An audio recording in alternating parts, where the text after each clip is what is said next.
हम लोग जो है ये पढ़ेंगे कि अगर हम चार्ज को यूनिफॉर्मली डिस्ट्रीब्यूट करते हैं किसी स्फेयर में और अगर उसमें से कोई पोर्शन कट करके निकाल दिया जाता है तो फिर जो बचा हुआ पोर्शन होता है उसके जो कैविटी कहेंगे उसको, उस कैविटी के अंदर किसी भी पॉइंट पर इलेक्ट्रिक फील्ड कितनी आएगी। इस बात को समझते हैं।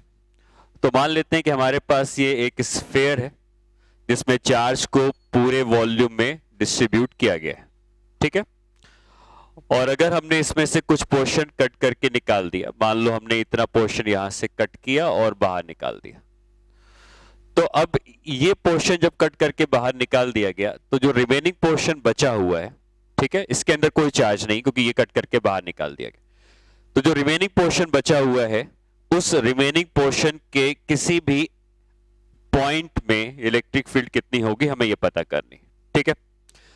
तो मान लो इस बड़े स्फेयर का सेंटर यहां पे था, ये छोटे स्फेयर का सेंटर यहां पर है और हमें यहां पर पता करना है कि फील्ड कितनी होनी चाहिए इस बचे हुए पोर्शन की वजह से। तो यहां प्रिंसिपल ऑफ सुपरपोजिशन हम लगाते हैं और प्रिंसिपल ऑफ सुपरपोजिशन ये कहता है कि अगर आपके पास ये पूरा स्फेयर होता था जब हमने कोई भी पोर्शन कट करके नहीं निकाला था, तब ये पूरा स्फेयर उसी जगह पर कोई ना कोई इलेक्ट्रिक फील्ड प्रोड्यूस कर रहा होता। कौन सा पॉइंट? इस पॉइंट की हम बात कर रहे हैं। तो ये वो पॉइंट है जहां पर ये पूरा स्फेयर जब होता तो ये पूरे स्फेयर ने इस पॉइंट पर कोई ना कोई इलेक्ट्रिक फील्ड को प्रोड्यूस किया होता, ठीक है। हमको पता है कि स्फेयर के अंदर की जो फील्ड होती है, यूनिफॉर्मली चार्ज डिस्ट्रीब्यूटेड स्फेयर के अंदर की जो फील्ड होती है, अगर इसकी चार्ज डेंसिटी हम रो मानते हैं, ठीक है, वॉल्यूम चार्ज डेंसिटी रो मानते हैं, तो हमें यह पता है कि इस जगह की जो इलेक्ट्रिक फील्ड होती है ये सेंटर से दूर की तरफ जा रही होती है और इसकी जो वैल्यू होती है वो रो, अगर ये दूरी मान लो हम r1 कहते हैं, रो r1 बाई 3 एप्सिलॉन नॉट। जहां पर भी हमने इलेक्ट्रिक फील्ड के बारे में सीखा था यूनिफॉर्मली चार्ज स्फेयर में, तो मैंने आपको ये फील्ड बताई थी, आप चाहो तो उसको दोबारा देख सकते हो। तो अगर सेंटर से r की दूरी पर आप जाते हैं, r1 की दूरी पर जाते हैं, तो ये पूरा स्फेयर अगर होता तो ये फील्ड इतनी प्रोड्यूस करता, ठीक है। लेकिन हमने उसमें से ये पोर्शन कट करके निकाल दिया है, ये वाला पोर्शन कट करके निकाल दिया है।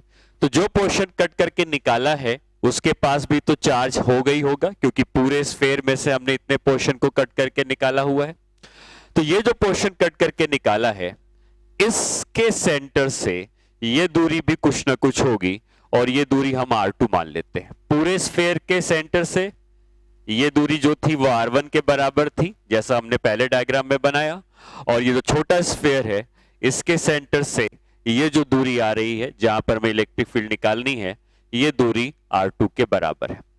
क्योंकि हमने इस छोटे वाले स्फेयर को इसी बड़े स्फेयर से काट के निकाला होगा तो वॉल्यूम चार्ज डेंसिटी में कोई भी अंतर नहीं आएगा, वॉल्यूम चार्ज डेंसिटी इसकी भी रो के ही बराबर रहेगी।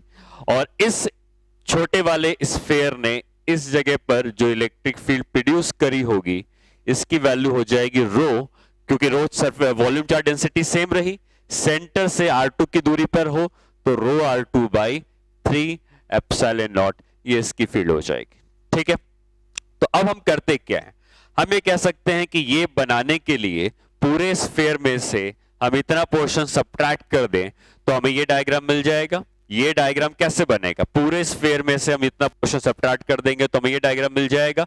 उसी तरीके से हम ये कह सकते हैं कि इस पॉइंट की जो इलेक्ट्रिक फील्ड होगी ये पूरे स्फेयर की बनाई हुई इलेक्ट्रिक फील्ड जो E1 की थी उसमें से ये जो छोटे पोर्शन इलेक्ट्रिक फील्ड बनाई है E2 इसको सब्ट्रैक्ट कर देंगे तो ये बचा हुआ जो स्फेयर होगा इसके अंदर के इस पॉइंट की इलेक्ट्रिक फील्ड आ जाएगी। तो यहां की इलेक्ट्रिक फील्ड हम कितनी लिख सकते हैं, इस पॉइंट की इलेक्ट्रिक फील्ड होगी E1 माइनस E2। लेकिन इलेक्ट्रिक फील्ड एक वेक्टर क्वांटिटी होती है तो डायरेक्शन पर भी हमको ध्यान देना पड़ता है। और डायरेक्शन पर ध्यान देने का मतलब, मान लो हम ये कहते हैं कि ये वेक्टर r1 का वेक्टर है, ये वेक्टर r1 का वेक्टर है, तो इस इलेक्ट्रिक फील्ड का जो डायरेक्शन है ये इसी r1 के वेक्टर की तरफ है, तो वेक्टर के टर्म में इस इलेक्ट्रिक फील्ड को रो r1 बाई 3 एप्सिलॉन नॉट लिख देंगे। इसमें डायरेक्शन भी इंक्लूड हो गया क्योंकि इलेक्ट्रिक फील्ड एक वेक्टर क्वांटिटी है। उसी तरीके से इसके सेंटर से ये जो वेक्टर बना है ये वेक्टर अगर r2 का है तो इसकी इलेक्ट्रिक फील्ड E2 इसी तरफ है, तो हम ये कह सकते हैं कि इलेक्ट्रिक फील्ड E2 की वैल्यू रो r2 बाई 3 एप्सिलॉन नॉट हो जाएगी। अब इस पॉइंट पे जो नेट इलेक्ट्रिक फील्ड बचेगी, वो नेट इलेक्ट्रिक फील्ड जो बचेगी ये इन दोनों का सब्ट्रैक्शन होगा, vector E1 minus vector E2।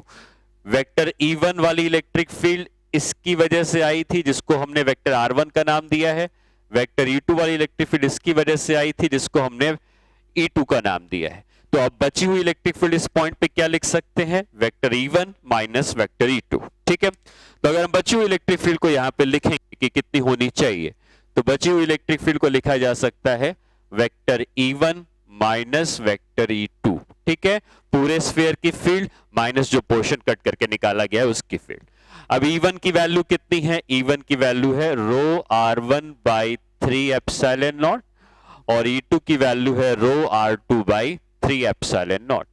जब इसमें से इसको हम सब्ट्रैक्ट करेंगे तो आप देख सकते हैं कि रो बाई 3 एप्सिलॉन नॉट कॉमन हो जाएगा और ब्रैकेट के अंदर बचेगा vector R1 minus vector R2।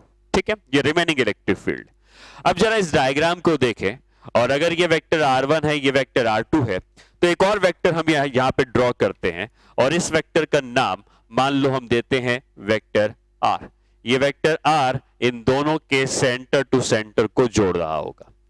अब अगर इन तीन वेक्टर के बीच में रिलेशन निकालना होगा तो आप ये कह सकते हैं कि ये तीन वेक्टर ट्राइंगल की तीन साइड्स हैं, और अगर हम थोड़ा ध्यान दें तो ये वेक्टर R में वेक्टर R2 आप जोड़ दें, ये वेक्टर R2 है, ये वेक्टर R1 है। ठीक है, तो वेक्टर R में R2 का वेक्टर जोड़ दें तो क्या R1 का वेक्टर आ जाएगा, ट्राइंगल ऑफ एडिशन से vector R plus R2 is equal to R1। तो अगर हम ऐसा लिखते हैं कि vector R plus vector R2 is equal to vector R1, तो यहां से लिख सकते हैं कि वेक्टर R जो होना चाहिए ये होना चाहिए vector R1 minus vector R2, ये लिखा जा सकता है।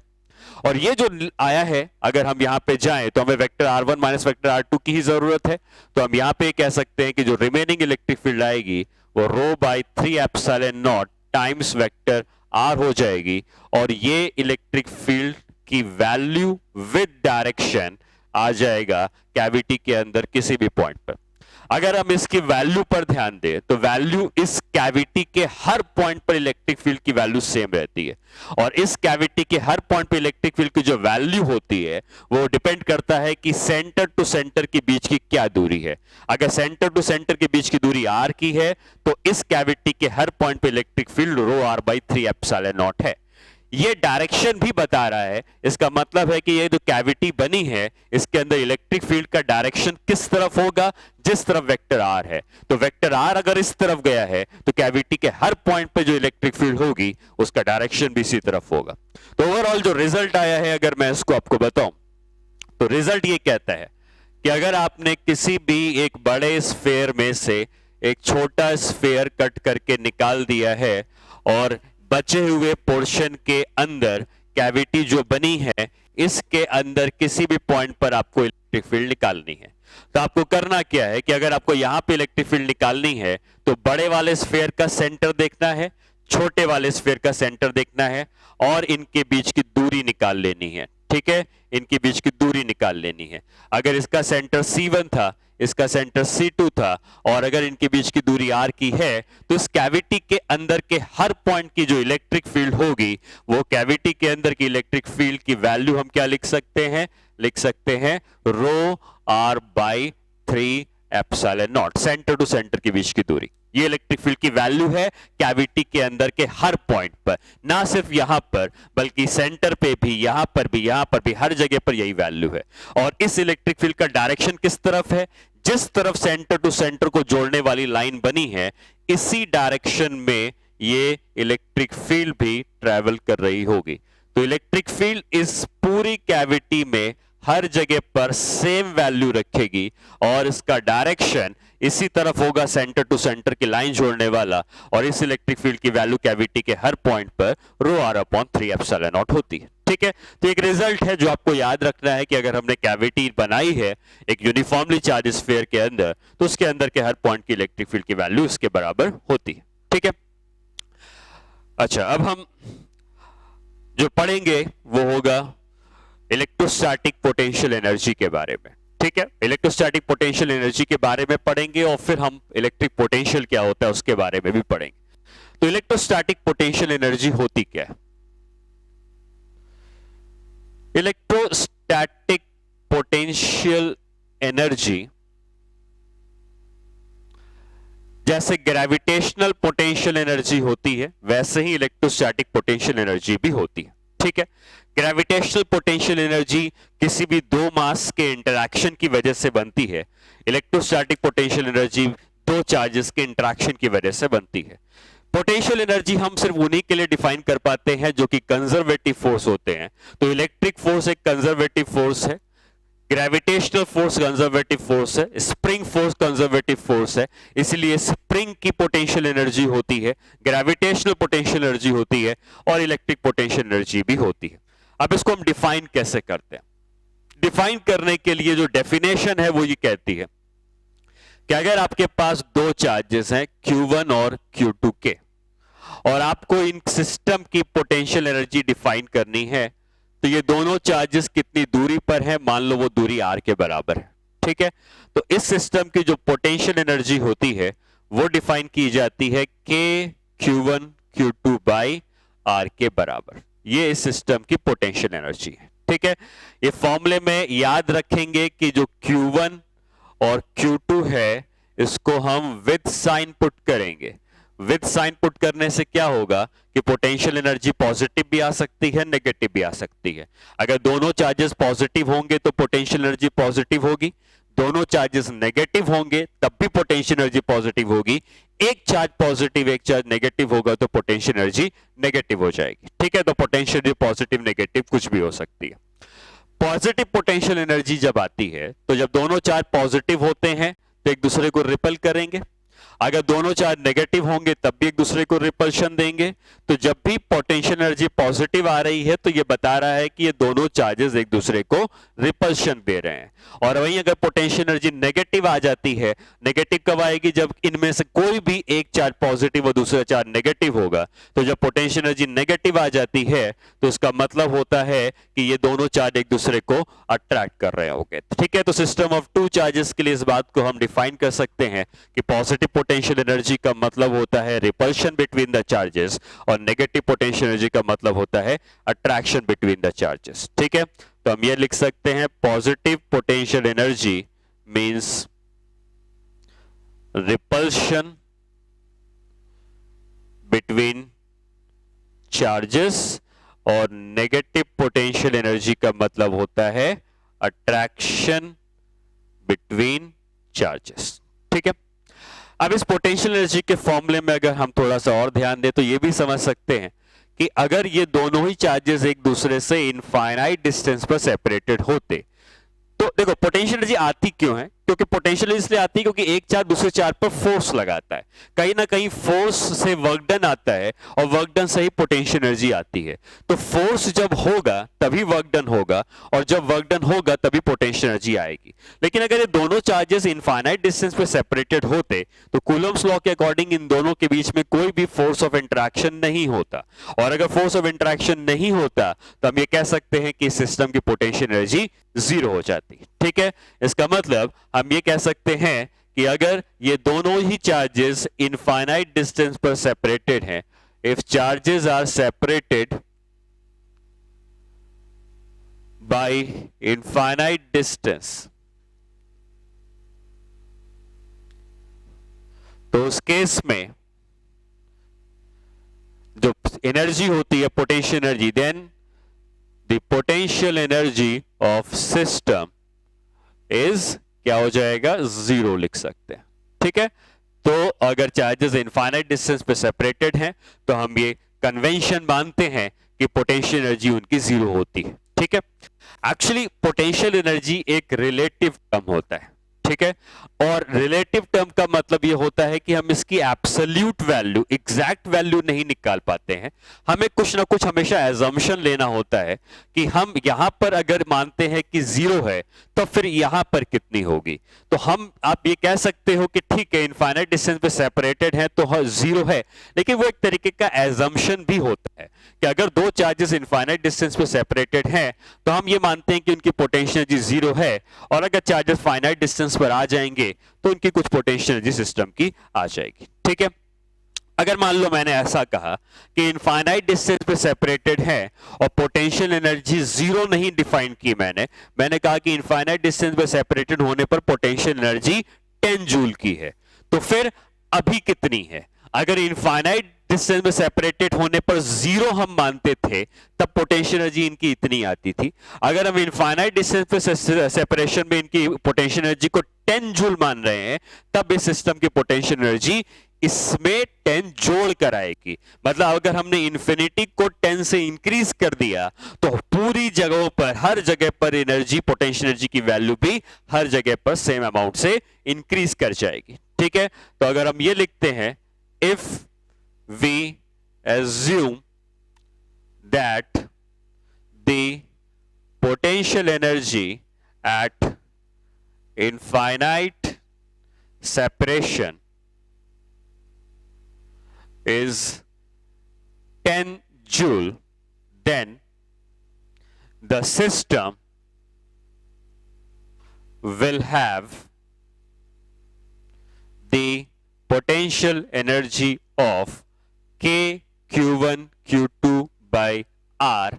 ये तो था ही, इसमें भी 10 जूल हम और जोड़ देंगे। ठीक है, तो आप इंफिनिटी वाले को अगर हम जीरो मानते थे, अगर इंफिनिटी वाले को जीरो मानते थे तो एनर्जी सिर्फ इतनी आ जाती, लेकिन इंफिनिटी को 10 से बढ़ा देंगे तो इनकी एनर्जी भी 10 से इंक्रीज कर जाएगी। ठीक है, तो ये हो गया इलेक्ट्रोस्टैटिक पोटेंशियल एनर्जी का फॉर्मूला जो हमें यूज करना है किसी भी दो चार्ज के सिस्टम के लिए।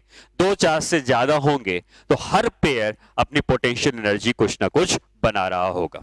ठीक है, अब पोटेंशियल एनर्जी को डिफाइन, ठीक है, ये फॉर्मूला है जो उसको बता रहा है, लेकिन पोटेंशियल एनर्जी को डिफाइन कैसे किया जाता है? ठीक है, तो पोटेंशियल एनर्जी को डिफाइन किया जाता है कि अगर हमारे पास मान लो कोई चार्ज है, मान लो एक कैपिटल क्यू का चार्ज है, इसको हम फिक्स करके रखते हैं।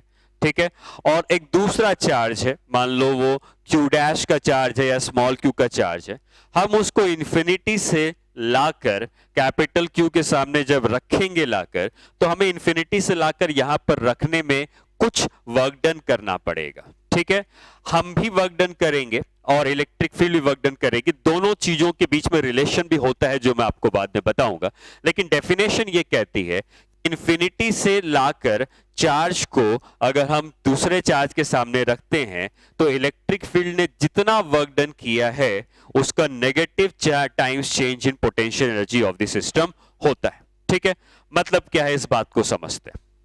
तो यहां पर हम एक एग्जांपल लेते हैं। इसमें मान लो कि हमारे पास एक Q1 का चार्ज यहां पे रखा हुआ है, ठीक है, और एक दूसरा चार्ज है Q2 का जो कि अभी इंफिनिटी पे, Q2 का चार्ज है अभी इंफिनिटी पे।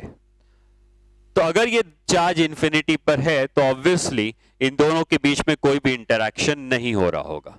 अब हम इस Q2 के चार्ज को इंफिनिटी से लाएंगे और Q1 के सामने रखेंगे। ठीक है, तो अगर Q2 के चार्ज को इंफिनिटी से लाकर Q1 के सामने रखा गया है तो इस प्रोसेस में इलेक्ट्रिक फोर्स हमेशा उसको रिपल्शन दे रहा होगा। हमने उसको पॉजिटिव माना है, तो इलेक्ट्रिक फोर्स अगर रिपल्शन दे रहा है लेकिन हम तब भी उसको लेके आ रहे हैं तो इलेक्ट्रिक फील्ड ने कोई ना कोई नेगेटिव वर्क डन किया होगा। नेगेटिव वर्क डन क्यों किया होगा? क्योंकि Q2 का जो चार्ज होगा इस पे जो इलेक्ट्रिक फोर्स लग रहा होगा वो हमेशा राइट में लग रहा होगा, ये उसको रिपल्शन दे रहा होगा, लेकिन हम Q2 के चार्ज को हमेशा लेफ्ट की तरफ डिस्प्लेसमेंट दे देकर लेफ्ट की तरफ मूव करवाते रहेंगे। तो अगर हम इस चार्ज को इंफिनिटी से लेकर यहां तक आ रहे हैं तो इलेक्ट्रोस्टैटिक फोर्स और रिपल्शन इसके ऊपर इस डायरेक्शन में लग रहा है, और लेकिन हम इस Q2 के चार्ज को इंफिनिटी से लेकर इस तरफ आ रहे हैं।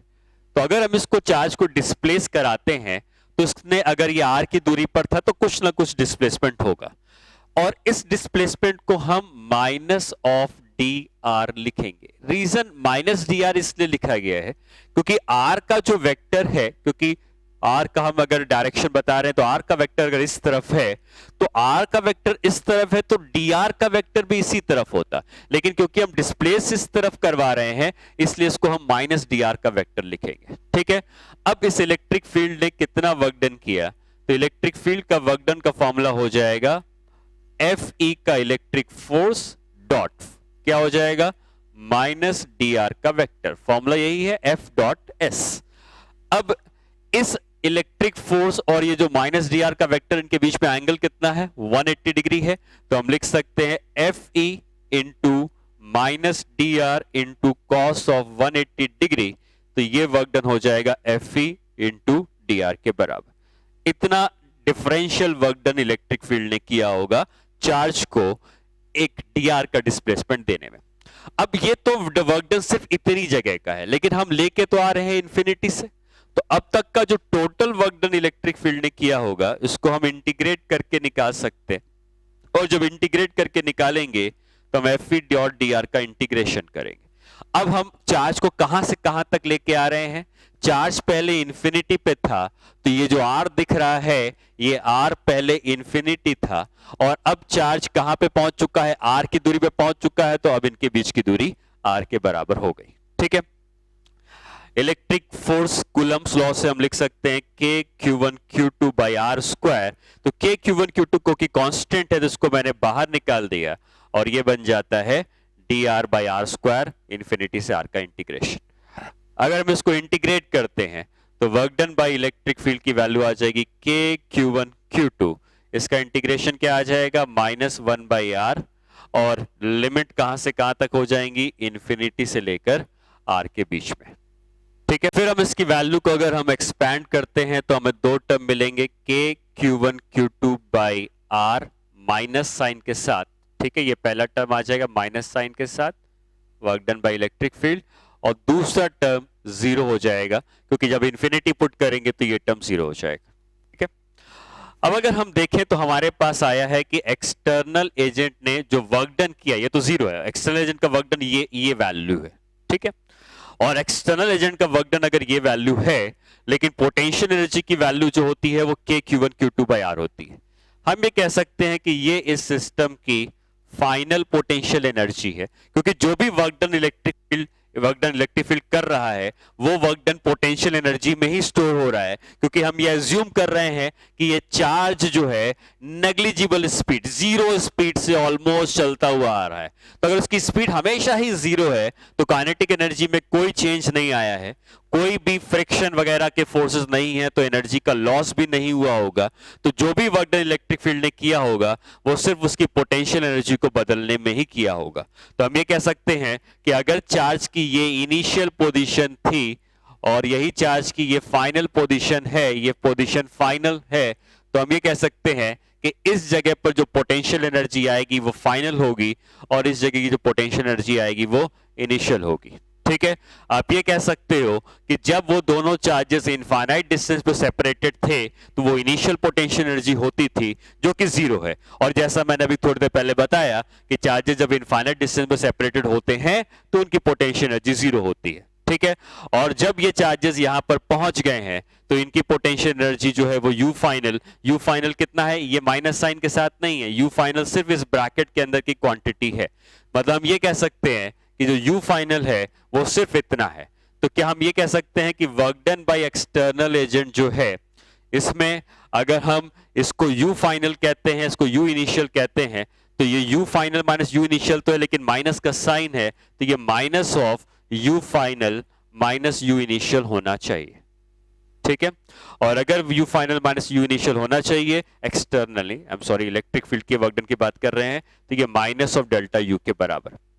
देखो ये कोई नया थ्योरम नहीं है जो मैं आपको बता रहा हूं, ये हम लोग ऑलरेडी वर्क पावर एनर्जी में करते हैं, और वर्क पावर एनर्जी में यही बताया जाता है कि जो भी कंजर्वेटिव फोर्सेस हैं, चाहे वो ग्रेविटेशनल फोर्स हो या स्प्रिंग फोर्स हो या इलेक्ट्रिक फोर्स हो, उस कंजर्वेटिव फोर्स का जो वर्क डन होता है वो माइनस ऑफ डेल्टा यू के बराबर होता है। तो ये एक रिजल्ट है जो हम पहले पढ़ चुके हैं, लेकिन मैं फिर से इस बात को दोहरा रहा हूं कि आपको ये याद रखना है कि इलेक्ट्रिक फील्ड का जो वर्क डन होता है ये negative of change in potential energy of system के बराबर होता है। और potential energy of the system का फॉर्मूला क्या है निकालने का? पोटेंशियल एनर्जी ऑफ सिस्टम निकालने का सिंपल फॉर्मूला है कि Q1 Q2 के चार्ज अगर r के डिस्टेंस से सेपरेटेड हैं, उनकी पोटेंशियल एनर्जी इतनी है। अगर इनके बीच का सेपरेशन हम बढ़ाते या घटाते हैं तो क्या पोटेंशियल एनर्जी बदल जाएगी? और अगर पोटेंशियल एनर्जी बदल जाएगी, पोटेंशियल एनर्जी को बदलने में इलेक्ट्रिक फील्ड को वर्क डन करना पड़ेगा, और इलेक्ट्रिक फील्ड को जो वर्क डन करना पड़ेगा वो minus of change in potential energy के बराबर होता है। ठीक है, तो ओवरऑल इलेक्ट्रोस्टैटिक पोटेंशियल एनर्जी की जो वैल्यू है उसके अकॉर्डिंगली अगर हम देखें तो हम ये कह सकते हैं कि electrostatic potential energy of system is defined as the negative of work done by electric field to bring the charges from infinite separation to the finite separation। मतलब ये कहता है कि अगर हमें किसी भी सिस्टम की इलेक्ट्रोस्टैटिक पोटेंशियल एनर्जी निकालनी है तो हम मान लो दो चार्जेस हैं, उनकी इलेक्ट्रोस्टैटिक पोटेंशियल एनर्जी निकालनी है, तो वो दो चार्जेस में हमने डेरिवेशन के समय Q1 को फिक्स रखा था। हो सकता है कि Q1 और Q2 एक दूसरे से इनफाइनाइट डिस्टेंस से सेपरेटेड हैं, तो अगर ये दोनों एक दूसरे से इनफाइनाइट डिस्टेंस से सेपरेटेड हैं और अब हम इन दोनों ही चार्जेस को लाकर एक फाइनाइट डिस्टेंस पर रख देते हैं, फाइनाइट डिस्टेंस पर रख देते हैं, तो ऐसा करने पर इनफाइनाइट से फाइनाइट डिस्टेंस पर रखने पर इलेक्ट्रिक फील्ड ने कुछ ना कुछ वर्क डन किया होगा, और इलेक्ट्रिक फील्ड ने जो भी वर्क डन किया होगा, इलेक्ट्रिक फील्ड ने जो भी वर्क डन किया होगा, work done by electric field जो भी होगा उसका नेगेटिव जो होगा वो change in potential energy of system के बराबर है। मतलब हम ये कह सकते हैं कि इनिशियल पोजीशन थी तो यहां पर इस सिस्टम के पास एक इनिशियल पोटेंशियल एनर्जी होती थी, ये फाइनल है तो इस सिस्टम के पास एक फाइनल पोटेंशियल एनर्जी है, और work done by electric field क्या हो जाएगा? Negative of change in potential energy, मतलब फाइनल माइनस इनिशियल। ठीक है, और work done by electric field is equal to minus of delta U. इस तरीके से भी इलेक्ट्रोस्टैटिक पोटेंशियल एनर्जी को हम डिफाइन करते हैं। ओवरऑल डेफिनेशन ठीक है, अपनी जगह है, मत होता क्या है, हमें बेसिकली किसी भी कॉम्पिटिटिव एग्जाम में इसका एप्लीकेशन आता है कि हम इसको अप्लाई कैसे करते हैं। तो एप्लीकेशन सिर्फ ये कहता है कि अगर हमारे पास दो चार्जेस हैं Q1 Q2 के, तो इनकी अगर हमें फाइनल पोटेंशियल एनर्जी लिखनी है तो क्या ये पोटेंशियल एनर्जी का फॉर्मूला है K Q1 Q2 by R। ठीक है, ये फॉर्मूला हमने सीखा, और अगर वो इनफाइनाइट डिस्टेंस में सेपरेटेड थे तो उनकी पोटेंशियल एनर्जी कितनी थी? जीरो थी। तो अगर हम U final minus U initial करेंगे तो U final minus U initial में ये माइनस ये आ जाएगा, और ये माइनस ये आने के बाद या माइनस का साइन लगा हुआ है, माइनस का साइन लगे होगा तो हम इलेक्ट्रिक फील्ड का वर्क डन भी निकाल सकते हैं। तो इलेक्ट्रिक फील्ड जितना भी वर्क डन करेगा वो minus of change in potential energy of system के बराबर होता है। ठीक है, अच्छा, अब और भी थोड़ी और चीजें हैं जो हमें समझनी है कि हम इलेक्ट्रोस्टैटिक पोटेंशियल कैसे कैलकुलेट करते हैं। ठीक है, वो तो अलग बात हो गई, लेकिन और भी चीजें हैं जो कॉन्सेप्चुअली हमको समझनी पड़ेंगी कि और क्या कॉन्सेप्ट्स इन्वॉल्व है। एक चीज होती है जिसको हम कहते हैं कि एक्सटर्नल एजेंट का वर्क डन। ठीक है, अब देखो अगर हम इसी डायग्राम में वापस आए तो इसी डायग्राम में जब वापस आओगे तो ये Q1 का चार्ज तो फिक्स था, Q2 के चार्ज को हम इंफिनिटी से लेकर आ रहे थे, इलेक्ट्रिक फोर्स रिपल्शन दे रहा था लेकिन हम इसको दूर भागने नहीं दे रहे थे। अगर दूर नहीं भागने दे रहे थे इसका मतलब एक एक्सटर्नल एजेंट भी रहा होगा, और वो एक्सटर्नल एजेंट ने फोर्स इस तरफ लगाया होगा जो कि इलेक्ट्रिक फोर्स और रिपल्शन को बैलेंस कर लेगा, और ये दोनों फोर्स जब बैलेंस हो जाएंगे तो नेट फोर्स उसके ऊपर जीरो हो जाएगा, जिससे कि वो ऑलमोस्ट जीरो स्पीड से बहुत धीरे धीरे कई सालों के बाद यहां से यहां पहुंचा होगा। तो क्योंकि अगर हम इस इलेक्ट्रिक फोर्स को अकेला रहने देते तो वो चार्ज यहां से यहां आते ही नहीं, तो लाने के लिए एक एक्सटर्नल एजेंट भी होना चाहिए जो फोर्स को अप्लाई करेगा और उसको धक्का देते हुए लेके आएगा। इलेक्ट्रिक फोर्स रिपल्शन देता रहेगा, एक एक्सटर्नल एजेंट उसको इस तरफ लाता रहेगा, दोनों फोर्स हमेशा बराबर रहेंगे और ले जाकर बहुत समय के बाद ये चार्ज यहां से यहां पहुंचा होगा।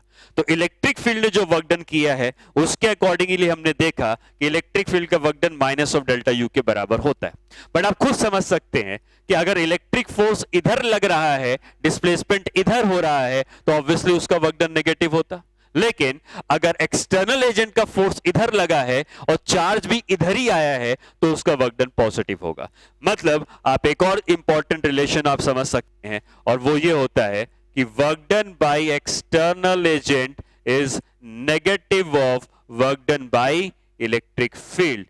अगर काइनेटिक एनर्जी सिस्टम की नहीं बदल रही है, चार्ज की स्पीड नहीं बदल रही है, तो एक्सटर्नल एजेंट ने जो भी वर्क डन किया होगा वो नेगेटिव ऑफ इलेक्ट्रिक फील्ड का वर्क डन होगा। इलेक्ट्रिक फील्ड का वर्क डन ऑलरेडी नेगेटिव था, ये नेगेटिव मिल जाएगा तो ये वैल्यू पॉजिटिव हो जाएगी। ठीक है, तो ये एक इंपॉर्टेंट रिलेशन है, एक्सटर्नल एजेंट का work done is minus of W E. और फिर हमने ये सीखा है कि इलेक्ट्रिक फील्ड का work done minus of delta you होता है, ये तो हमने सीखा ही। और अगर ऐसा है तो डब्ल्यू ई को अगर हम माइनस डेल्टा डब्ल्यू यहां डेल्टा यू लिख देंगे तो एक्सटर्नल एजेंट का वर्क डन कितना हो जाएगा, डेल्टा यू के बराबर। ठीक है, टोटल वर्क डन कितना हुआ है अगर आप देखें तो चार्ज इंफिनिटी पे जब था तब भी उसकी जीरो स्पीड थी, यहां पर पहुंच गया तब भी उसकी जीरो स्पीड है, स्पीड में कोई चेंज नहीं आया है, तो टोटल वर्क डन हुआ ही नहीं है। क्योंकि टोटल वर्क डन अगर होता तो कुछ ना कुछ चीजों में चेंज आता। तो उस चार्ज के ऊपर दो फोर्स लग रहे हैं, एक इलेक्ट्रिक फोर्स रिपल्शन दे रहा है, एक्सटर्नल फोर्स इसको लेके आ रहा है। ये दोनों फोर्स ने अपने अपने वर्क डन किए हैं। अपने अपने वर्क डन का मतलब अगर इलेक्ट्रिक फोर्स ने माइनस 100 जूल का वर्क डन किया है तो एक्सटर्नल एजेंट ने प्लस 100 जूल का वर्क डन किया है। टोटल वर्क डन सिस्टम का कितना हुआ है, जीरो। सिस्टम ने कोई भी नेट वर्क डन नहीं किया होगा। आप अगर इनको जोड़ दें कि इलेक्ट्रिक फील्ड का वर्क डन और एक्सटर्नल एजेंट का वर्क डन, तो total work done by the total all the forces वो हमेशा जीरो आएगा। तो हम क्या समझे हैं अभी तक? हाँ, एक तो हमने फॉर्मूला समझा है कि अगर Q1 Q2 के चार्ज R की दूरी पे सेपरेटेड हैं तो उनकी potential energy KQ1 Q2 bye R होती है। ठीक है, दूसरा हमने ये समझा है कि हम इलेक्ट्रोस्टैटिक पोटेंशियल एनर्जी को डिफाइन कैसे करते हैं, जो डेफिनेशन बुक्स में दी रहती हैं या उसकी जो भी उसकी डेफिनेशन है उसका मतलब क्या है। तो मतलब ये होता है कि अगर Q1 Q2 के चार्ज इनफाइनाइट डिस्टेंस पे सेपरेटेड थे, उनको अगर हम R के डिस्टेंस पर लाके रख देते हैं तो ऐसा करने में एक्सटर्नल एजेंट ने भी कुछ वर्क डन किया होगा और इलेक्ट्रिक फील्ड ने भी कुछ वर्क डन किया होगा। इलेक्ट्रिक फील्ड ने जितना वर्क डन किया है उस इलेक्ट्रिक फील्ड के वर्क डन का हम ये कह सकते हैं माइनस ऑफ डेल्टा यू। मतलब इलेक्ट्रिक फील्ड का जितना भी वर्क डन है वो होता है negative of change in potential energy of system, और एक्सटर्नल एजेंट का जो वर्क डन है ये positive of change in potential energy of the system. तो आप हमेशा ध्यान देंगे कि क्वेश्चन में पूछा क्या गया है कि इलेक्ट्रिक फील्ड का वर्क डन पूछा गया है तब क्या लिखना है, और अगर आपको एक्सटर्नल एजेंट का वर्क डन पूछा गया है तब क्या लेना है। ठीक है, इलेक्ट्रिक फील्ड एक कंजर्वेटिव फील्ड है और ऐसा रिलेशन ये जो मैं लिख रहा हूं ये सिर्फ ऐसा नहीं कि सिर्फ इलेक्ट्रिक फील्ड के लिए ही है, ये ग्रेविटेशनल फील्ड के लिए भी है। तो मैं थोड़ा सा आपको एग्जांपल देके समझाता हूं कि ये रिलेशन का मतलब क्या है। मान लो एक ब्लॉक जो है वो ग्राउंड पे रखा हुआ है, ठीक है, इस ब्लॉक का मास m है और अभी ग्राउंड पर है तो इसकी हाइट 0 है। तो अगर मैं पूछूं कि इसकी पोटेंशियल एनर्जी कितनी है तो आप कह सकते हो इसकी पोटेंशियल एनर्जी 0 है, ग्रेविटेशनल पोटेंशियल एनर्जी क्योंकि ग्राउंड पे रखा है। अब अगर ये ब्लॉक किसी तरीके से ऊपर आएगा, अब क्या ऊपर खुद आ जाएगा? बिल्कुल नहीं, ऊपर खुद तो नहीं आ पाएगा। तो क्या लाना पड़ेगा? बिल्कुल। और अगर ऊपर लाना पड़ेगा तो एक एक्सटर्नल एजेंट होगा जो ब्लॉक को ऊपर ला रहा होगा। और क्या ग्रेविटेशनल फोर्स जो mg लग रहा है, जिसको हम ग्रेविटेशनल फोर्स कह रहे हैं, वो क्या नीचे लग रहा है?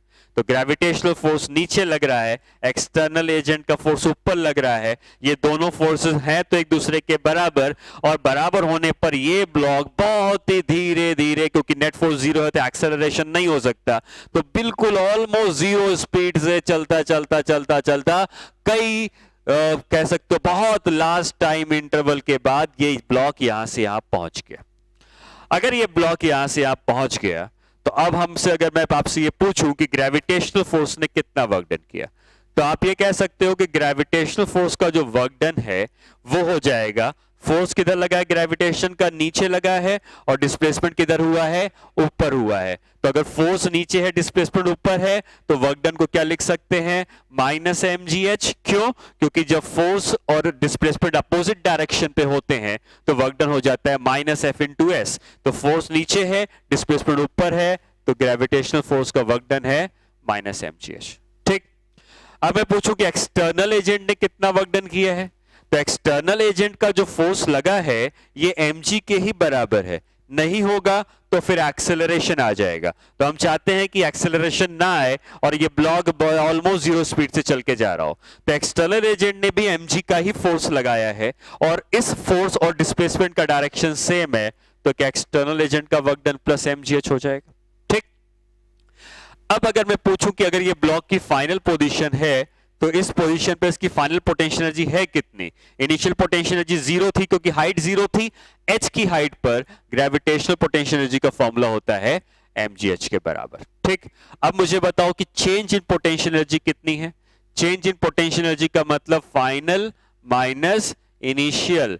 कितना है फाइनल पोटेंशियल एनर्जी, फाइनल है mgh और इनिशियल कितनी है, जीरो। तो चेंज इन पोटेंशियल एनर्जी है mgh। अब जरा ये तीन इक्वेशन को कंसीडर किया जाए, पहली, दूसरी और तीसरी।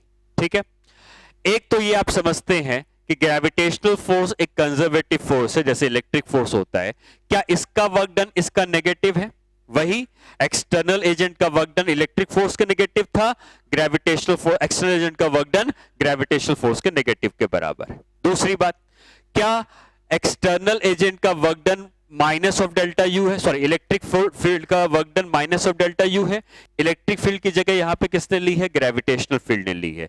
क्या ग्रेविटेशनल फील्ड का वर्क डन डेल्टा यू का माइनस के साइन के बराबर है, क्योंकि डेल्टा यू mgh है तो minus mgh minus delta you हो जाएगा कि ग्रेविटेशनल फोर्स का work done minus of delta you के बराबर है। वहीं इस एक्सटर्नल एजेंट का वर्क डन क्या प्लस डेल्टा यू के बराबर होगा, तो एक्सटर्नल एजेंट का work done plus delta you के बराबर। तो ये रिलेशन हर जगह पर वैलिड है जहां पर भी कंजर्वेटिव फोर्सेस आते हैं। और वो कंजर्वेटिव फोर्सेस होते कौन कौन से हैं, तो कंजर्वेटिव फोर्सेस कई तरीके के हो सकते हैं, लेकिन हम लोग जो पढ़ते हैं वो कौन से पढ़ते हैं, ग्रेविटेशनल फोर्स। ठीक है। और कौन सा पढ़ते हैं, स्प्रिंग फोर्स पढ़ते हैं, और कौन सा, इलेक्ट्रिक फोर्स पढ़ते हैं। तो ये जितने भी कंजर्वेटिव फोर्स होते हैं, हम ये कह सकते हैं कि कंजर्वेटिव फोर्स का जो वर्क डन होता है ये माइनस ऑफ डेल्टा यू के बराबर होता है। ठीक है। और एक्सटर्नल एजेंट का जो वर्क डन होता है ये प्लस डेल्टा यू के बराबर होता है। और कंजर्वेटिव फोर्स और एक्सटर्नल एजेंट के जो फोर्स होता है ये दोनों एक दूसरे के नेगेटिव होते हैं। तो ये हर कंजर्वेटिव फोर्स के लिए एप्लीकेबल है। इलेक्ट्रिक फोर्स के लिए मैंने बताया, ग्रेविटेशनल फोर्स के लिए बताया, स्प्रिंग फोर्स के लिए भी होता है, और कोई और कंजर्वेटिव फोर्स होगा उसके लिए भी होता है। लेकिन एक कंडीशन ये हमेशा रहती है कि ये रिलेशन तभी वैलिड है when there is no change in kinetic energy of system particles. ठीक है। या सिस्टम की बात कर लो, काइनेटिक एनर्जी में कोई भी चेंज नहीं होना चाहिए, तभी ये सारे रिलेशन वैलिड होते हैं। ठीक है। तो अब आते हैं कि ठीक है ये हो गया कॉन्सेप्ट या ये रिलेशन जो है जो यूज होगा आगे, हम आगे जाके यूज करेंगे। लेकिन हाँ ये क्या होता है ये रिलेशन आपको क्लियर होना चाहिए। ठीक है। अच्छा अब आगे बढ़ते हैं और कुछ प्रॉब्लम्स में हम आते हैं। प्रॉब्लम्स में हम आते हैं तो उसका मतलब ये है कि अगर दो चार्जेस हैं तो उनकी पोटेंशियल एनर्जी का formula k q1 q2 by r है। लेकिन अगर दो से ज्यादा चार्जेस आ जाएंगे तो पोटेंशियल एनर्जी हम कैसे निकालते हैं। ठीक है। तो अब हम पोटेंशियल एनर्जी निकालने पे आते हैं। तो हमको ये पता है कि अगर q1 और q2 के दो चार्जेस होते हैं तो इनकी पोटेंशियल एनर्जी का फॉर्मूला होता है k q1 q2 by r। अगर मान लो दो से ज्यादा चार्जेस हैं, q1 भी है, q2 भी है और q3 भी है, तो आपको ये याद रखना है कि हर पेयर एक पोटेंशियल एनर्जी बनाता है, हर पेयर एक पोटेंशियल एनर्जी बनाता है। किसी अकेले चार्ज की पोटेंशियल एनर्जी नहीं होती है, अकेले पॉइंट चार्ज की पोटेंशियल एनर्जी नहीं होती है, ठीक है। तो अगर यहां पर 3 पॉइंट चार्जेस रखे हैं तो किसी की अकेले की पोटेंशियल एनर्जी नहीं होती है, लेकिन ये दोनों चार्ज जब इंटरैक्ट करते हैं एक दूसरे से तो उनकी पोटेंशियल एनर्जी आती है। तो अगर हमें इस सिस्टम की पोटेंशियल एनर्जी निकालनी है, ये डिस्टेंस r1 है, ये डिस्टेंस r2 है और ये डिस्टेंस r3 है, तो हम ये कह सकते हैं कि जो potential energy of the system होगी ये 3 पेयर से आएगी, क्योंकि आप देख सकते हैं कि ये पेयर है, कि ये पेयर है, कि ये पेयर है। तो पोटेंशियल एनर्जी 1 और 2 की वजह से आएगी, 2 और 3 की वजह से आएगी और 3 और 1 की वजह से आएगी। 1 और 2 की वजह से कितनी पोटेंशियल एनर्जी है, k q1 q2 by k q1 q2 by r1, ठीक है। 2 और 3 की कितनी है, k q2 q3 by r2 और q3 q1 की कितनी है, k q1 q3 by r3। ये इस सिस्टम की टोटल पोटेंशियल एनर्जी है। अब अगर मैं ये पूछता कि इलेक्ट्रिक फील्ड ने कितना वर्क डन किया होगा इन चार्जेस को इंफिनिटी से लाकर यहां पे रखने में, ठीक है। तो अगर मैंने आपसे ये पूछा होता कि find the work done by electric field जो इंफिनिटी से लाके यहां पे रखने में किया होता, तो आपको पता होता कि अगर ये चार्जेस इनफाइनाइट डिस्टेंस पर सेपरेटेड होते तो पोटेंशियल एनर्जी जीरो होती, ठीक है। ये हम इसको इनिशियल मान सकते हैं, क्योंकि जब ये इनफाइनाइट डिस्टेंस पर सेपरेटेड थे तो इनिशियल पोटेंशियल एनर्जी जीरो थी। अभी सिस्टम की फाइनल पोटेंशियल एनर्जी कितनी है, फाइनल पोटेंशियल एनर्जी का ये फॉर्मूला निकाल दिया जब हमने सिस्टम की पोटेंशियल एनर्जी लिखी है। अगर हमसे पूछा गया होता कि इलेक्ट्रिक फील्ड ने कितना वर्क डन किया है, तो हम इसको माइनस ऑफ डेल्टा यू के बराबर करते जो हमने सीखा है, और माइनस ऑफ डेल्टा यू के बराबर अगर करते तो माइनस डेल्टा यू का मतलब you final minus you initial, ठीक है। तो वर्क डन निकालने को कहा जाता है इलेक्ट्रिक फील्ड का, तो आपको इनिशियल निकालना है, फाइनल निकालना है और फिर डिफरेंस लेके work done by electric field is equal to minus of delta U use करना है। और पोटेंशियल एनर्जी कैसे निकालनी है, हर दो चार्ज जो एक दूसरे से इंटरैक्ट करेंगे उनकी आपस की पोटेंशियल एनर्जी होती है, ठीक है। अब हो सकता है कि जैसे 2 चार्जेस से तो पोटेंशियल एनर्जी आई, 3 चार्जेस से तो पोटेंशियल एनर्जी आई, और भी कई चार्जेस हो सकते हैं। तो हम ये डिफाइन कर सकते हैं कि for the system of n charges, अगर हमारे पास total number of charges n है तो कितने पेयर बनेंगे, क्योंकि हर एक चार्ज दूसरे चार्ज से पेयर बनाएगा, और जितने पेयर बनेंगे उतने टर्म्स पोटेंशियल एनर्जी में आने चाहिए। तो हम ये कह सकते हैं कि total number of pairs formed is equal to total number of terms in potential energy। और वो जो नंबर होते हैं वो होते हैं, मैथमेटिकली हम उसको NC2 लिखते हैं, ठीक है। और इसकी वैल्यू अगर हम लिखें तो आती है n into n minus 1 by 2। तो आपको हमेशा ये चेक करना है कि जैसे अगर आपको 3 चार्जेस हैं तो टोटल नंबर ऑफ टर्म्स कितने आएंगे, तो टोटल नंबर ऑफ टर्म्स आएंगे 3 इंटू 2, 3 इंटू 2 कितना हो गया 6 बाई 2 3। तो आप देख सकते हैं जब 3 चार्जेस थे तो 3 टर्म्स आ गए। अगर 4 चार्जेस होते तो 4 इंटू 3 बाई 2 मतलब 6 टर्म्स होते, 5 चार्जेस होते तो 5 इंटू 4 बाई 2 मतलब 10 टर्म्स होते। तो आप क्रॉस चेक कर सकते हैं कि आपने क्या नंबर ऑफ टर्म्स सही लिखे हैं या नहीं लिखे हैं, ठीक है। चलो प्रॉब्लम्स में आते हैं और प्रॉब्लम्स करते हैं इसके ऊपर। तो पहली प्रॉब्लम कुछ इस तरीके की है कि 3 identical charges small q are placed at the corners of an equilateral triangle of side A. Find the work by electric field and external agent in increasing the size of triangle to 2a, ठीक है, with all three charges at the corners। मतलब question ये कह रहा है कि actually हमारे पास 3 charges हैं, ठीक है, तीनों चार्जेस आइडेंटिकल हैं Q के, और वो एक इक्विलैटरल ट्रायंगल के 3 कोनों में रखे हुए हैं। अगर हमें इस इक्विलैटरल ट्रायंगल का साइड की जो लेंथ है इसको बढ़ाकर अब अगर हमें 2a कर देनी है, और वही 3 चार्ज अभी भी इक्विलैटरल ट्रायंगल के 3 कोनों में रखे रहते हैं, तो ये करने में इलेक्ट्रिक फील्ड ने कितना वर्क डन किया है और एक्सटर्नल एजेंट ने कितना वर्क डन किया है। तो हम ये कह सकते हैं कि अगर हम इसको सॉल्व करें तो इस सिस्टम की इनिशियल कुछ पोटेंशियल एनर्जी है और सिस्टम की फाइनल कुछ पोटेंशियल एनर्जी, हमें इनिशियल और फाइनल निकालना है। एक बात और ध्यान रखो कि ये एक सिमेट्रिकल फिगर है, क्योंकि हर साइड बराबर बराबर लेंथ की है और हर साइड में वही 2 पेयर ऑफ चार्ज है, Q Q Q Q Q Q. Formula potential energy का होता है के Q1 Q2 बाई आर। तो चाहे इस साइड का लिखो के Q1 Q2 बाई ए, के Q1 Q2 बाई ए, के Q1 Q2 बाई ए। तो हम ये कह सकते हैं कि सिस्टम की जो इनिशियल पोटेंशियल एनर्जी है वो 3 टाइम्स ऑफ किसी एक सिंगल साइड की पोटेंशियल एनर्जी के बराबर लिख सकते हैं, क्योंकि हर साइड बराबर है और हर साइड की पोटेंशियल एनर्जी कितनी है, के Q1 Q2 बाई ए। ये सिस्टम की इनिशियल पोटेंशियल एनर्जी। उसी तरीके से अगर हम इस सिस्टम की फाइनल पोटेंशियल एनर्जी को निकालना चाहें तो ये हो जाएगा अगेन 3 टाइम्स ऑफ साइड, अभी भी तीनों इक्विलैटरल ट्रायंगल के कॉर्नर में है, और ये पोटेंशियल एनर्जी की 3 के Q1 Q2 बाई कितनी साइड हो गई, 2a, ठीक है। ये इनिशियल है, ये फाइनल है। क्या निकालने को कहा गया है हमें?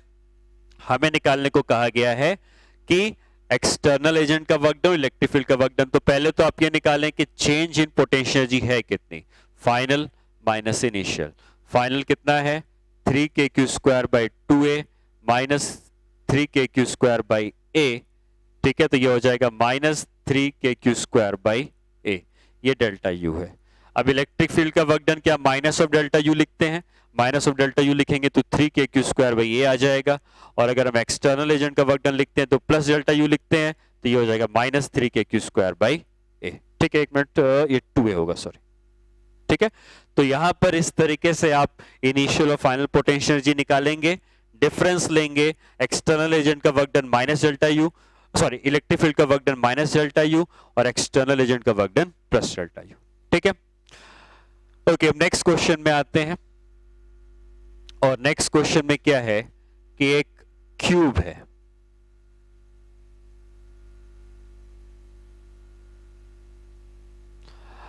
और इस क्यूब के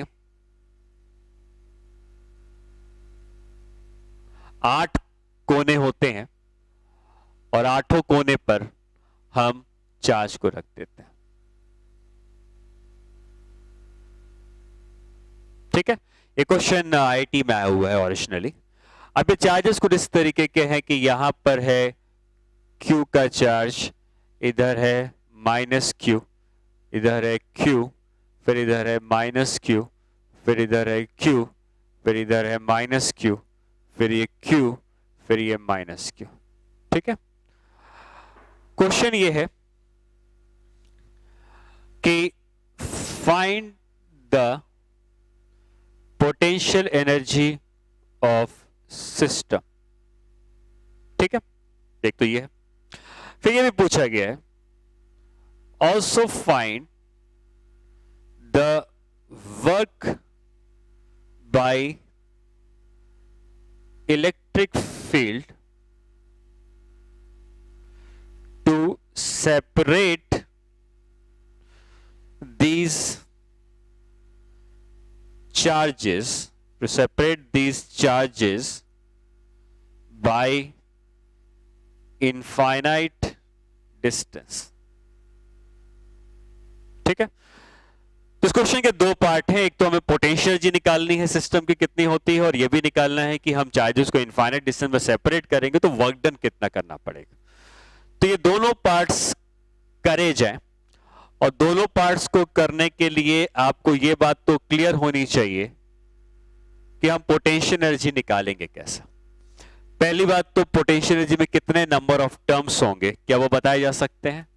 नंबर ऑफ टर्म्स जो होने चाहिए ये कितने हो जाने चाहिए? n into n minus one by two. 8 कोने हैं तो 8 चार्जेस हैं, तो क्या लिख सकते हैं? 8 इंटू सेवन बाई टू, मतलब कितना आ गया? 28। टोटल 28 टर्म्स इसके अंदर होने चाहिए। अब वो 28 टर्म कौन कौन से हैं आपको देखने पड़ेंगे। अब 28 टर्म्स लिखेंगे तो बहुत लंबा क्वेश्चन हो जाएगा। तो कभी भी कोई क्वेश्चन आता है किसी एग्जाम में तो वो लंबा नहीं होता है, बल्कि उसमें कहीं ना कहीं आपको उसको छोटे तरीके से करने के लिए सोचना पड़ता है। अब जैसे ट्राइंगल हमने पहले लिखा, इसके पहले तो ट्राइंगल में 3 साइड थी, इक्विलैटरल ट्राइंगल था, हमने एक साइड की निकाली और 3 से मल्टीप्लाई कर दिया क्योंकि सब कुछ सिमेट्रिकल था। ये क्यूब है। क्यूब में अगर हम देखें तो इसकी 12 एजेस होती हैं। 12 एजेस कौन सी है? एज मतलब यही, ये एक एज है, ये दूसरी एज है, ये तीसरी एज है, ये चौथी एज है। 4 एज। उसी तरीके से 4 एज नीचे आती हैं और 4 एज वर्टिकल होती हैं। Total 12 edge. ठीक है, किसी भी एक एज को कंसीडर करो। मान लो मैं इस एज को देखता हूं तो इस एज के कोने पर क्यू है और माइनस क्यू है। ठीक है, इस एज के कोने पर क्यू और माइनस क्यू, इस एज के कोने पर भी माइनस क्यू और क्यू, इसके कोने पे क्यू माइनस क्यू, इसके कोने पे माइनस क्यू क्यू। मतलब आप किसी भी एज को लोगे तो एक चार्ज हमेशा नेगेटिव होगा और एक चार्ज हमेशा पॉजिटिव होगा। और अगर हमेशा ऐसा है तो हम जब इस सिस्टम की पोटेंशियल एनर्जी लिख रहे हैं तो हम ये कह सकते हैं कि अगर हम एक एज की पोटेंशियल एनर्जी निकालें और 12 से मल्टीप्लाई कर दें तो इसकी जो 12 की 12 एजेस हैं इनकी पोटेंशियल एनर्जी निकल आएगी। ठीक है, तो एक एज की निकाल के 12 से मल्टीप्लाई करनी है क्योंकि सारे एज सिमेट्रिकल है, सेम।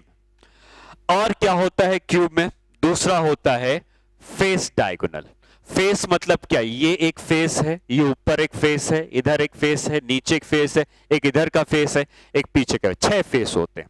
हर फेस में 2 डायगोनल्स बनते हैं। अगर आप देखें तो अगर मैं मान लो ये वाला फेस कंसीडर करूं तो इस फेस में ये एक डायगोनल बनेगा और इस फेस में दूसरा डायगोनल ये बनेगा। 2 डायगोनल आपको दिख रहे हैं।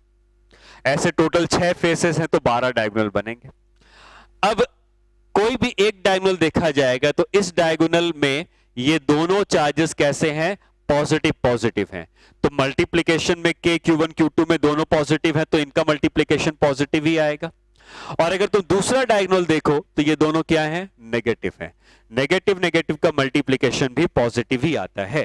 तो अगर हम इनको मल्टीप्लाई करेंगे एनर्जी निकालने के लिए तो k q into q by a, और इसको लिखे या जो भी डिस्टेंस है k q into q by r, और इसको लिखेंगे तो k minus q into minus q by r. क्या दोनों ही पॉजिटिव आने वाले हैं? और ऐसा हर फेस के डायगोनल में है।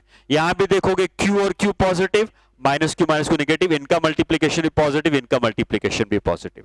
इसका मतलब हम ये कह सकते हैं कि total number of face diagonal जो होंगे वो फेस डायगोनल टोटल 12 होंगे, क्योंकि हर फेस में 2 डायगोनल हैं और टोटल 12 डायगोनल यहां बनने चाहिए। तो हम एक डायगोनल की निकालकर 12 से मल्टीप्लाई कर देंगे। टोटल 24 टर्म्स हो चुके हैं, 28 चाहिए, 4 बच गए। 4 कौन से बचे हैं? Body diagonal. किसी भी क्यूब में एक बॉडी डायगोनल होता है। बॉडी डायगोनल का मतलब होता है कि ये जो कोना आप देख रहे हैं, ये वाला कोना, और इसके ठीक अपोजिट जाकर इधर नीचे आ जाओगे तो ये जो कोना दिख रहा है ये इसका बॉडी डायगोनल है। एकदम डायगोनल की तरह आया है बॉडी डायगोनल। और ऐसे बॉडी डायगोनल कितने होते हैं? 4 होते हैं। एक यहां से यहां पर आएगा, एक यहां से यहां जाएगा, ये भी एक बॉडी डायगोनल होगा। एक इधर से शुरू होकर इधर आएगा, ये भी बॉडी डायगोनल है, ये मैं हटा देता हूं, ठीक है। और एक यहां से शुरू होकर यहां जाएगा, ये भी बॉडी डायगोनल है। 4 बॉडी डायगोनल है। और किसी भी बॉडी डायगोनल को देखोगे तो नेगेटिव पॉजिटिव है। इस बॉडी डायगोनल में यहां पर देखोगे तो नेगेटिव पॉजिटिव है, इस बॉडी डायगोनल देखोगे तो नेगेटिव पॉजिटिव है, और इस बॉडी डायगोनल को देखोगे तब भी पॉजिटिव और नेगेटिव है। मतलब बॉडी डायगोनल में एक पॉजिटिव और एक नेगेटिव मिलना ही मिलना है। और ऐसे 4 बॉडी डायगोनल है तो हम कह सकते हैं 4 times of potential energy of body diagonal. Total 28 term हो गए। अब बस इनकी वैल्यूज को रख देना है, तो हम ये कह सकते हैं कि सिस्टम की जो पोटेंशियल एनर्जी होगी वो 12 टाइम्स ऑफ एच। एच की पोटेंशियल एनर्जी कितनी है, किसी भी एच में कौन कौन है, किसी भी एच में एक पॉजिटिव और नेगेटिव है, तो एनर्जी पॉजिटिव और नेगेटिव से नेगेटिव ही आने वाली है, तो हम लिख सकते हैं -12q² ठीक है, इसके साइड की लेंथ क्यूब के ए के बराबर।